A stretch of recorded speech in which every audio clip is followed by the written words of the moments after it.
నేను ఈ వేదిక మీద నుంచి ఈ రాష్ట్రంలో ఉండి పక్క రాష్ట్రంలో రాజకీయ పార్టీలలో ఉన్న ప్రజాప్రతినిధులకు ఒక సూచన చేయదలుచుకున్నా, ఒక విజ్ఞప్తి చేయదలుచుకున్నా.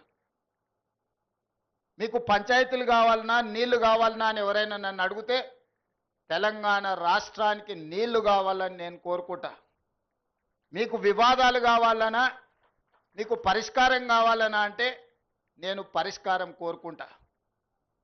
నీళ్ల వివాదం ముసుగులో రాజకీయ ప్రయోజనం పొందాలి అని మా ప్రభుత్వం, మా పార్టీ భావించడం లేదు. రెండు రాష్ట్రాల మధ్యలో ఉండే సమస్యల్ని శాశ్వతంగా పరిష్కరించాలి అని తెలంగాణ ప్రత్యేక రాష్ట్రాన్ని శ్రీమతి సోనియా గాంధీ గారు కాంగ్రెస్ పార్టీ ఇచ్చింది.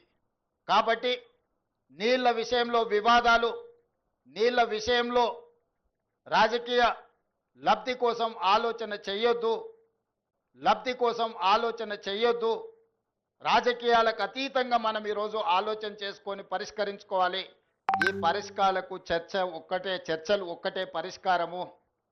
న్యాయస్థానాల దగ్గరనో ఇతరుల దగ్గర పోయి పంచాయతీ తెంచుకునే కంటే మనమే కూర్చొని మన సమస్యల్ని సామరస్యపూర్వకంగా పరిష్కరించుకోవాలనేదే మా విధానము.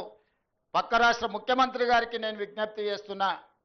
కృష్ణా నదిలో ఉన్న మా పాలమూరు రంగారెడ్డి ఎత్తిపోతలు కావచ్చు, మా కల్వకుర్తి లిఫ్ట్ ఇరిగేషన్ కావచ్చు, మా డిండి ప్రాజెక్టు కావచ్చు, మా ఎస్ఎల్బిసి భీమా నెట్టంపాడు ప్రాజెక్టులు కావచ్చు, ఉమ్మడి రాష్ట్రంలోనే మంజూరైన ప్రాజెక్టులు.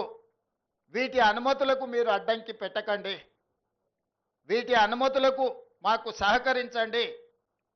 ఉమ్మడి రాష్ట్రంలో ఉన్నప్పుడే మంజూరైన ఈ ప్రాజెక్టులకు ఆంధ్రప్రదేశ్ రాష్ట్రం నుంచి అభ్యంతరాలు రావడం వల్ల ఎన్విరాన్మెంట్ క్లియరెన్సులు కానీ సిడబ్ల్యూసి క్లియరెన్సులు తెచ్చుకోవడంతో మాకు సమస్యగా మారింది.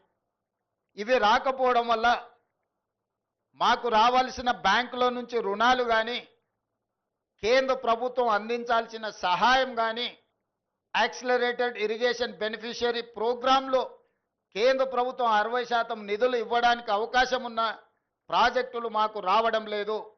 దాంతో మాకు తీరని ఆర్థిక భారం మా రాష్ట్రం మీద పడుతుంది. ఇవన్నీ కూడా మీరు సహకరించండి. మీకేమైనా సమస్యలు ఉంటే కూడా మేము సానుకూలంగా ఆలోచన చేస్తాం.